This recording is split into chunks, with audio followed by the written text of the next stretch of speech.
Tanzanian Mystery, Chapter 7, A Village Visit. Mary and Scarlet were relieved to not have to wake up so early the following morning.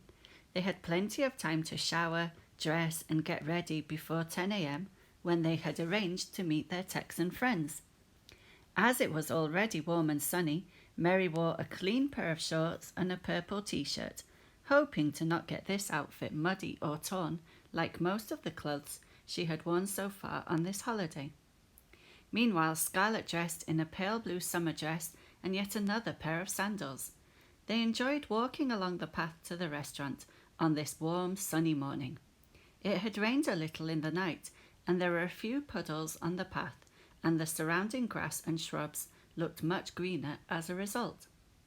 In the restaurant, Mary and Scarlet discovered that breakfast at the Caribou Safari Lodge was another exciting occasion. The buffet tables were loaded with breakfast cereals, porridge, yogurt, fruit, stacks of toast, and piles of sausages and bacon. They eagerly loaded up their plates and requested omelettes from a friendly chef who stood by a portable stove in the corner of the room. They each collected a cup of tea in their free hand and looked for a place to sit. They found their American friends already seated at a table with the two German ladies. All were talking animatedly in between mouthfuls of their delicious breakfast, which was accompanied by more of the sauces that Jim had brought in his huge suitcase. Frau Schmidt and Frau Muller were dressed once more in vibrant, flowery dresses and large floppy hats that looked quite comical.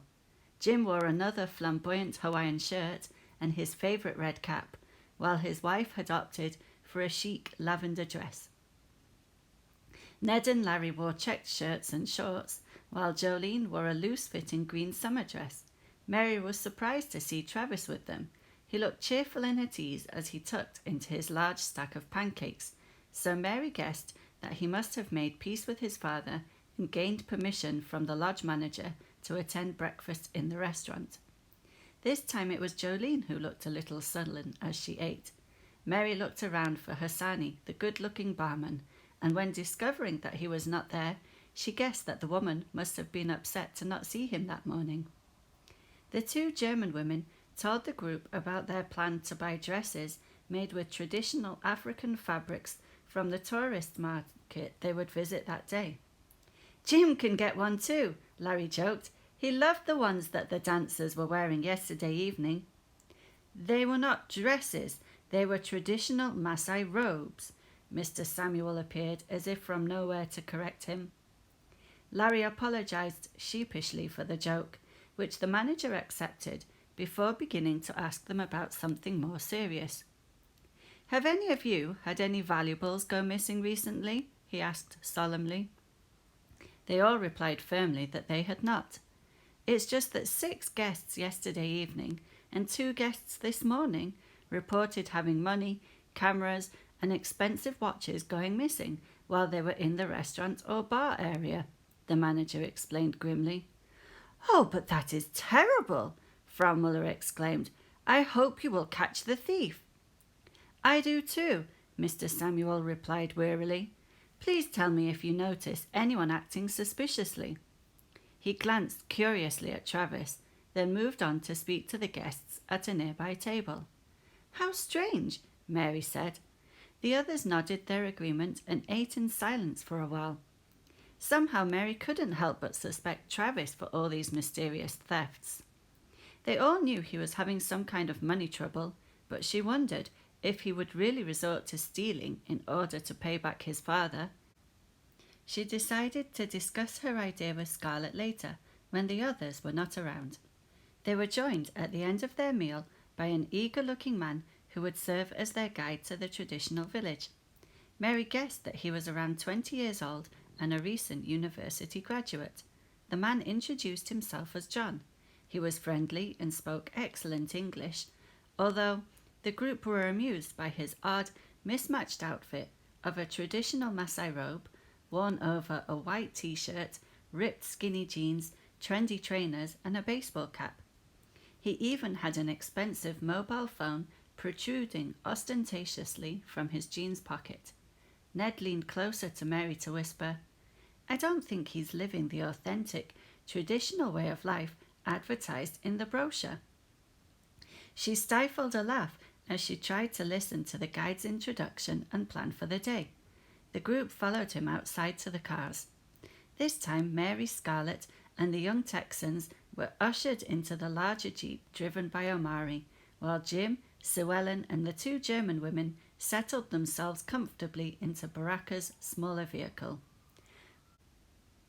Baraka waved regretfully at Mary and Scarlet before driving along the bumpy track towards the village. Omari greeted his guests cheerfully. John sat in the seat next to him, and they were ready to set off.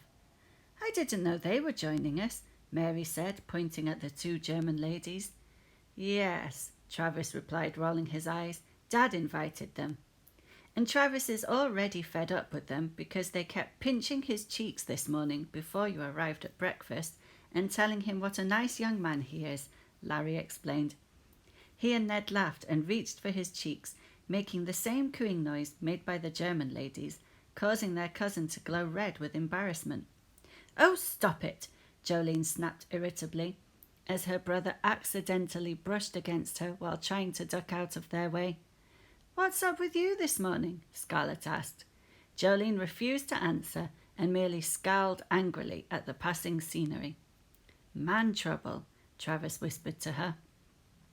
Mary wondered if her theory about Jolene being upset to not see the barman that morning was correct, or if Jim had seen her flirting with the man last night and had put a stop to it. She made a mental note to discuss this situation with Scarlet later as well, as she was sure that Jolene and the others would refuse to talk about it. After a short drive, they arrived at the traditional village. The day was already scorching hot, and Mary wondered if there would be a thunderstorm later to cool the air. She had read about afternoon storms being common during the rainy season and looked forward to seeing some lightning, hopefully while under some kind of shelter to avoid getting soaked. Omari and Baraka parked their respective jeeps in the car park next to a couple of other vehicles painted with the logos of other nearby lodges and campsites. The two men were just about to join a card game with a group of drivers when Jim insisted that they accompanied him on the tour. They reluctantly followed the group, not wanting to disappoint their guests, while John led them into a small museum about traditional village life. "I thought we were going to see a village, not a boring museum," Travis said sulkily. "Museums are not boring," Mary exclaimed. She loved looking at interesting exhibits and could not understand why someone would not share her enthusiasm for old relics and artifacts. "It's okay, it's just that museums remind him of intellectual things like learning and studying, and he was never very good at them," Jolene explained in an annoyed tone, frowning at her brother. Now, let's not argue any more today," Jim interrupted them, while the siblings glared angrily at each other. "Let's listen to our nice tour guide telling us about these little houses." He pointed at the model of a traditional village which John had been trying to tell them about. John nodded and continued to show the group the various models, paintings, photographs, and objects from a number of tribes in East Africa. He spoke animatedly about each one, apparently eager to demonstrate his vast knowledge on the subject. "Does he think that the more he tells us, the higher tip he will get?" Ned whispered to Mary with a grin. Mary shushed him impatiently, while Travis was gloomily checking messages on his phone, and Jolene was lagging behind the group, still in her bad mood. Mary was listening carefully to John and fascinated by the displays in the museum. Each tribe had a unique style of clothing, housing, and way of life, depending on their traditions and the resources available to them.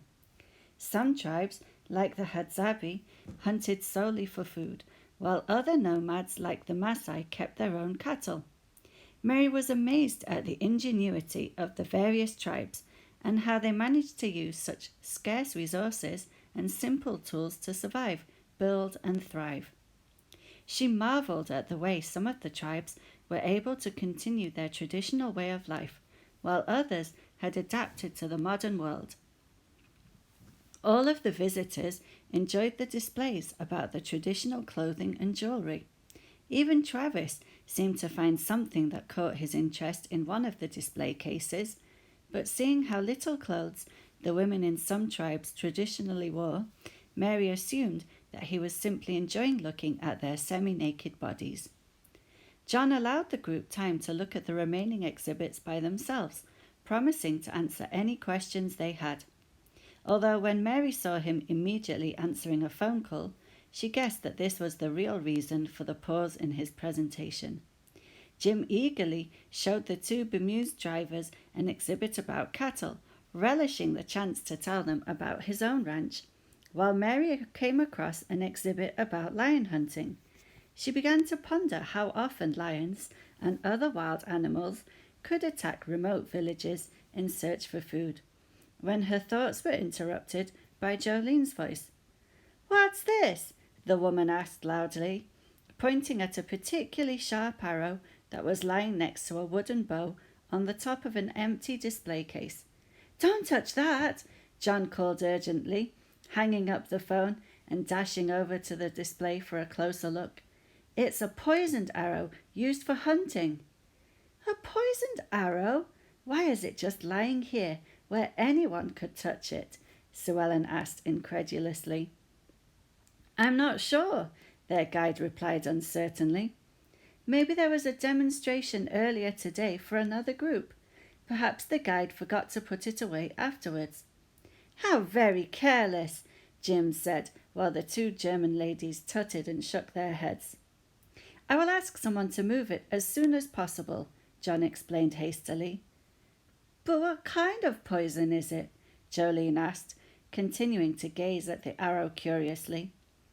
John was a little reluctant to reply, evidently feeling uncomfortable by her fascination for such a dangerous object. He sighed before answering. "Poison arrows have been used for centuries by some tribes. The poison coating the arrow tip is extracted from a plant called the Acocanthera. It is very dangerous and can kill even a large animal like a giraffe or elephant." "Oh, how horrible!" Scarlet cried. "Yes, I think this is enough talk about poisons. It is not wholesome," Frau Muller added, frowning at Jolene for bringing up the topic. The others nodded in agreement. Then John gestured for the group to follow him out of the museum, changing the topic by talking about farming. "Come on, sis, don't go getting any ideas." Travis tugged his sister away from the arrow and followed the others out of the museum. Mary was puzzled and wondered what he had meant. She hoped he was joking about his sister wanting to use the arrow on something or someone, although she did find it strange that Jolene had been so fixated on the weapon when she had been in such a disinterested mood up until that point. It took their eyes a while to adjust to the brightly lit sunshine outside of the dimly lit museum. John led them to the village, where the group was greeted by a crowd of excited small children dressed in traditional Maasai fabrics with shorts and t-shirts underneath their robes. The children jumped for joy, chanting "Mzungu, Mzungu," and holding out their small, dusty hands expectantly. "What are they doing?" Jim asked, obviously startled by the appearance of a large swarm of children clambering around him and waving their hands eagerly. "Mzungu is the Kiswahili word for foreigner," John explained, while trying his hardest not to laugh at the sight of Jim being surrounded by the excitable youngsters. "They're just glad to see you, although I think they're holding out their hands for candy. Some visitors do bring small treats for the kids." "Oh, we would have brought some if we'd have known," Sue Ellen declared disappointedly, apparently touched at the sight of so many cute, admiring faces. "I have some sweets," Mary announced enthusiastically. She dove into her bag for the sticky treats that were left over from the journey. "They're a bit melted, but I'm sure they'll be fine." She laughed as she handed them out to the grateful children. Frau Schmidt and Frau Muller also happened to have a large number of sweets in their capacious handbags, which they also distributed carefully, along with the warning that the children should not eat them all at once. Even Jolene seemed to cheer up at the sight of the excited children, many of whom sang and danced for the group to show their appreciation of the treats, while others were busily eating their sweets that they had just received. When Jim's initial shock at being swarmed by so many tiny hands had subsided, he held hands with the kids and joined in with their dancing and jumping. To everyone's amusement, he again needed to pause a few times from his dancing because his shorts kept falling down. Once the children had moved on to greet another group of tourists, Jim turned to Jolene and Travis. "Children are so cute, aren't they?" he said gleefully, while Llewellyn nodded her agreement, dabbing at her eyes with a handkerchief as if overcome with emotion. "So when will one of you get married and have kids so I can be a grandpa?" Jim continued jokily. "Oh, not just yet. We have only just met, you know," Travis replied good-humouredly. He wrapped his arm around a squirming, blushing Scarlet and planted a friendly kiss on her cheek. The two German ladies clapped their hands and cooed their approval for the match, much to the amusement of Ned and Larry and Mary. Jolene, on the other hand, failed to see the joke and glared angrily at her father. "I can't believe you would say that after—" Her voice trailed off, and she hastily turned and stormed away from the group. "Oh, Jim, you know she's still upset about that," Llewellyn chided him, before hurrying over to comfort her daughter.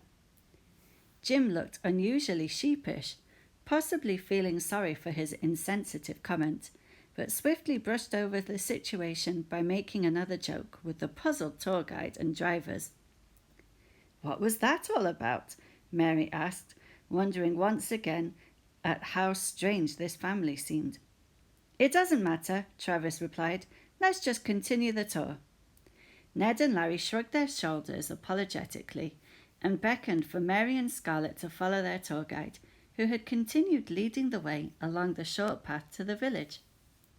The traditional Maasai settlement consisted of several small, round houses made of mud, with roofs thatched carefully with straw. The houses were built in a circle and arranged by size. Ladies wearing brightly coloured traditional clothing sat in front of some of the homes, cooking on small stoves or washing clothes in plastic basins, helped by some of the young children who they had seen earlier. Several elderly ladies sat outside one of the houses, silently making beaded jewellery while eyeing the visitors suspiciously. John explained that the largest hut was for the chief, while the smaller houses in the circle were for his less important wives and children. "But how many wives does the chief have?" asked Mary in surprise. "Oh, not so many," their guide replied with a smile. "He only has 8 wives." The group gasped in shock. "How can one man have 8 wives?" asked Frau Schmidt incredulously. "Well, the more wives you have, the richer you are," John explained brightly. "So chiefs like to have many wives so people will be able to see how rich and powerful they are." "1 wife is enough for me," Jim announced cheerfully. "She spends so much money I don't know how I'd be able to afford any more." The group laughed at his joke, although Mary was sure that Llewellyn would not have found it amusing. She and Jolene had still not caught up with the rest of the group. John showed the tourists inside some of the houses, asking permission from the women sitting outside before entering. It was dark and gloomy inside the small homes, as there was only one tiny window for light. Each hut was sparsely furnished with wooden beds, blankets, and a few tools and possessions. The homes had a space in the middle for a fire and cooking pot, although thankfully the women were cooking outside that day, as John explained that the houses became incredibly hot and smoky when the fires were lit indoors. After looking around the homes, John took the group to look at some other places in the village. There was a small school with one single schoolroom where a few older children sat at wooden desks to complete their schoolwork, while their stern-looking teacher sat on a chair next to a group of younger children. They were seated on a mat and chanting the alphabet as he pointed to the letters and pictures that had been painted on the wall. The school was built and decorated by a group of volunteers from America, their guide explained. They even paid for the textbooks, which you can see are very well used. "Wow, that was kind of them," Frau Muller exclaimed. John replied that it was indeed, as before the school was built in the village, the children would either not go to school or walk many miles each day to be educated in a neighbouring village.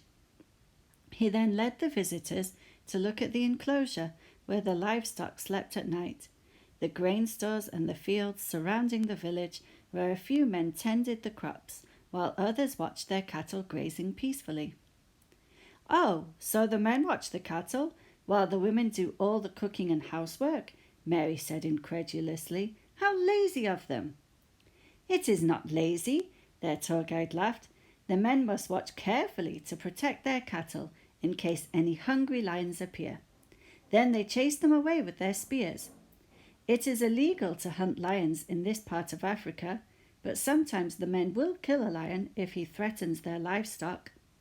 "Well, I'd kill a lion if he tried to attack my cattle," Jim boasted proudly. Ned, Larry, and Travis roared with laughter. "Big Jim, the lion wrestler!" Ned exclaimed while his uncle jokingly flexed his arm muscles. "You wouldn't be able to kill a lion. It would eat you first," Travis laughed, causing Jim to stop posing and glare at his son. "But the men are not looking for lions," Mary persisted, ignoring the McKinley's jokes and pointing at the group of men seated near to the cattle. "They are just playing cards."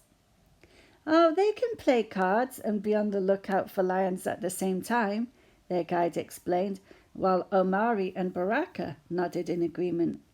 "The men are experienced hunters who are aware of their surroundings at all times." Mary, however, was not convinced by the guide's explanation. John led them back to the circle of mud houses to meet the chief. He explained that he liked to leave this as the final point of call, as it brought a dramatic conclusion to the tour. The chief was seated on a stool outside of his home. He was a kind elderly gentleman who greeted them warmly. He spoke animatedly in Maasai, which John translated for the tourists. The chief was dressed in a blue and red checked cloth, which their guide explained was called a shuka. The man was certainly not wearing jeans or trainers with his traditional outfit, unlike their guide and some of the other members of his tribe. In fact, the tourists soon discovered that he was not wearing anything at all underneath his shuka, as they all caught a glimpse of his naked backside when he leaned over to pick up some herbs to show them. "Oh my!" Sue Ellen gasped. The group turned to see that she and Jolene had rejoined them.